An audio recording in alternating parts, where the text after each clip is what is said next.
Bismillahirrahmanirrahim. Assalamualaikum warahmatullahi wabarakatuh. Selamat datang di channel aku. Hari ini aku mau membahas tentang bagaimana tips mengatasi anak yang susah makan. Yuk langsung aja. Bismillahirrahmanirrahim. Aku mau berbagi pengalaman aku sendiri dan juga hasil dari belajar, konsultasi dengan dokter juga, dan apa yang sudah selama ini aku lakukan untuk mengatasi anakku yang termasuk susah untuk makan. Jadi aku punya 2 orang anak. Yang pertama sekarang usianya sudah 3,5 tahun, dan yang kedua usianya sekitar 2 tahun. Anakku yang pertama ini agak susah untuk makan dulu waktu kecil. Nah, aku sudah konsultasi ke dokter.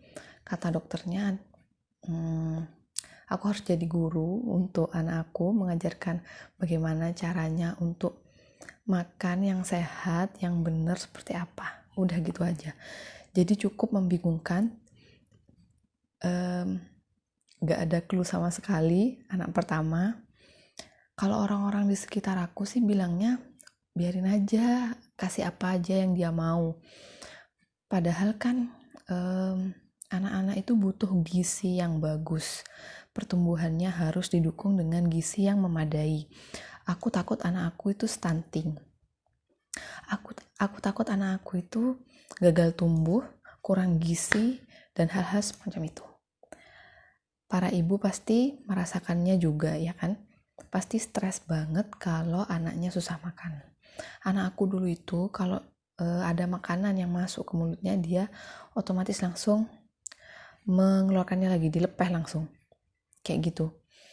Terus ya pokoknya perang dunia selalu ketika acara makan dimulai.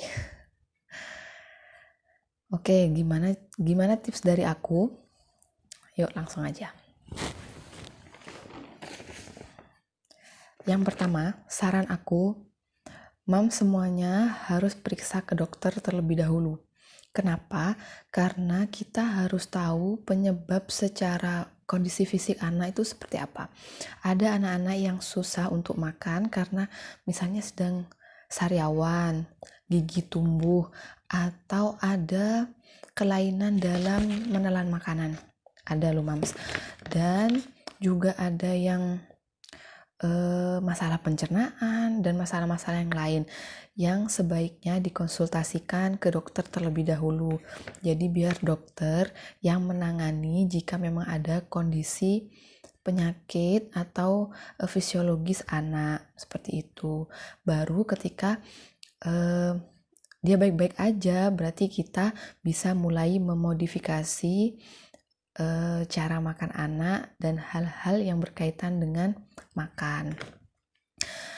Oke, yang kedua, perhatikan jadwal pemberian makan. Jadi, semuanya harus membuat jadwal. Jam berapa anak akan makan pokok ya. Kemudian jam berapa akan makan kudapan, minum susu, tidurnya, dan aktivitas seharian. Biasanya jarak antara makan utama dengan makan kudapan, ya, camilan, itu biasanya antara 2 jam sampai 3 jam. Biasanya aku membiasakan anak aku itu untuk makan makanan pokok terlebih dahulu. Jadi makan inti dulu. Misalnya sarapan dulu, baru nanti kudapan, baru nanti makan siang, nanti ada kudapan lagi, bangun tidur, kemudian makan malam. Dan perhatikan juga ketika minum susu, usahakan minum susu itu sekitar 1 jam sampai 1,5 jam sesudah minum susu, baru anak ditawari untuk makan.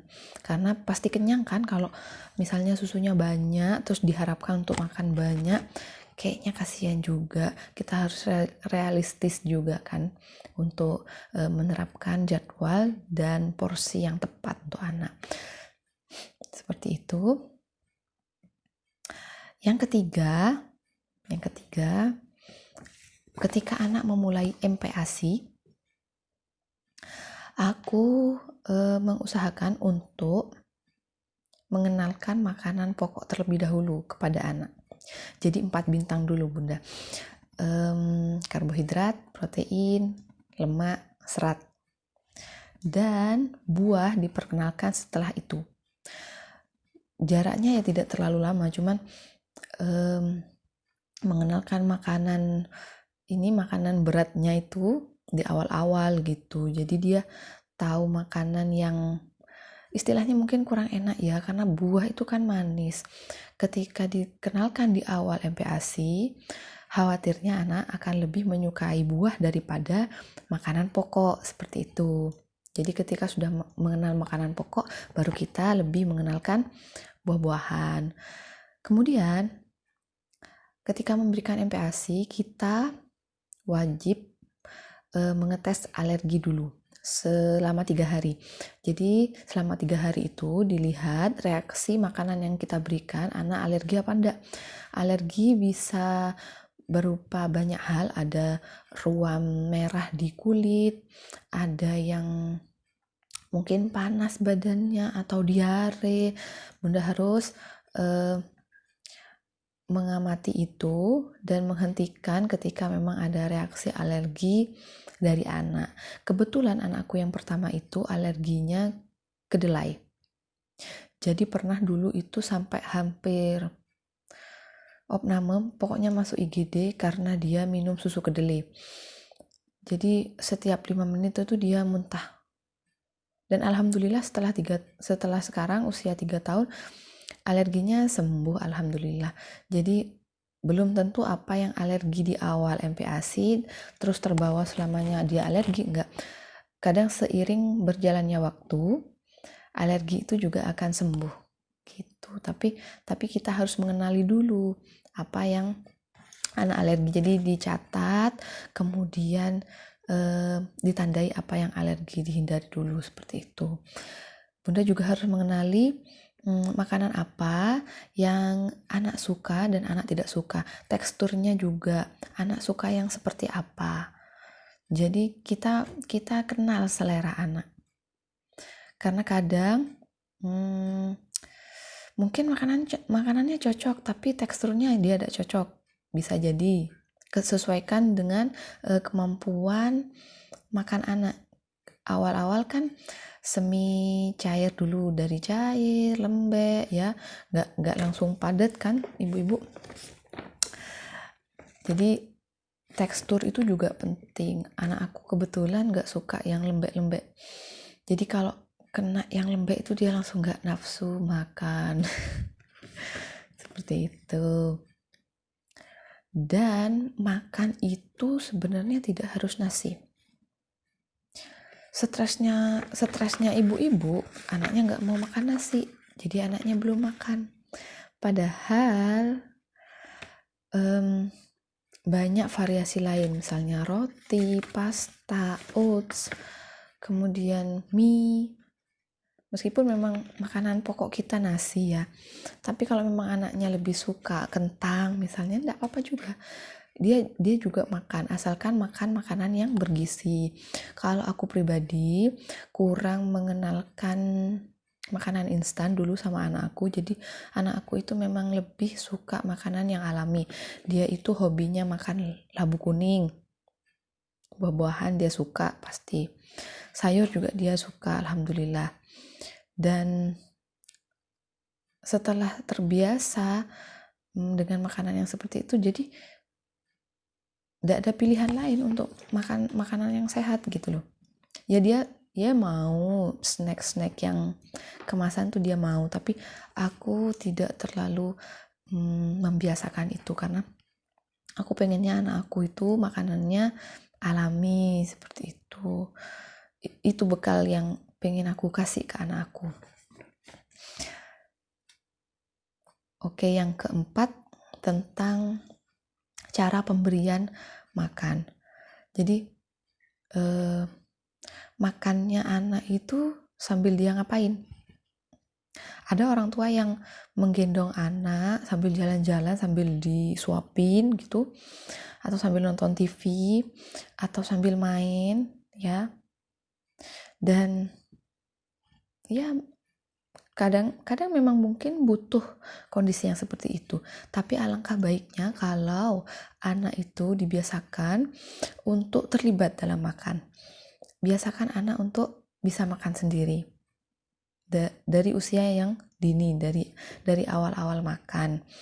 Jadi menurut pengamatan aku sendiri ya, anak aku itu lebih lahap makannya ketika dia diberi kebebasan untuk makan sendiri.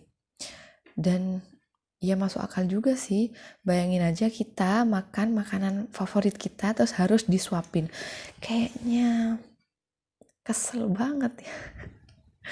Ya kan, anak-anak juga gitu, dia pengen mengeksplorasi makanannya, dia pengen pegang sendiri, dia pengen tahu bentuknya seperti apa, dipegang-pegang sendiri, disuap sendiri. Mungkin memang akan agak berantakan, tapi itu akan sebanding dengan hubungan baik antara anak dan makanan. Karena biasanya anak yang susah makan itu hubungannya dengan makanan itu kurang baik. Pernah lihat nggak ada orang gemuk yang hubungannya sama makanan nggak baik? Kayaknya jarang banget. Pasti orang gemuk itu hubungannya sama makanan itu hubungan baik, bersahabat, ya nggak? Mereka makan dengan bahagia.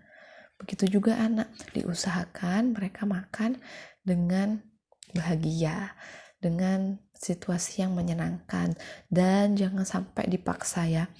Karena kalau sudah ada trauma, itu kita harus merestart lagi gitu loh, menghilangkan traumanya dulu.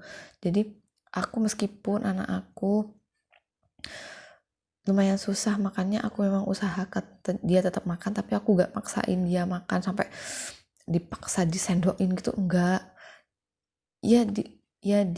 Ditawarkan sewajarnya aja. Kalau emang gak mau, gak usah dipaksa. 1-2 suap tuh sudah disyukuri aja dulu daripada gak makan sama sekali. Kalau aku sih gitu. Terus yang kelima, pemberian multivitamin atau penambah nafsu makan. Vitamin pada anak bisa kita tambahkan kalau memang anaknya susah makan, kita khawatir dia kurang gizinya, kurang vitaminnya, kita bisa tambahkan dengan multivitamin. Bisa beli di apotik yang kemasan itu bisa. Kalau aku pribadi dulu membiasakan anak itu minum air temulawak dan kunyit.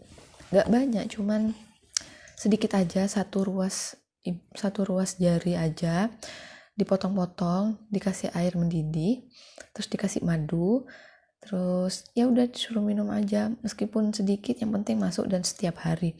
Biasanya itu 1 minggu kemudian ada reaksi nafsu makan yang meningkat sih kalau anak aku. Bisa dicoba.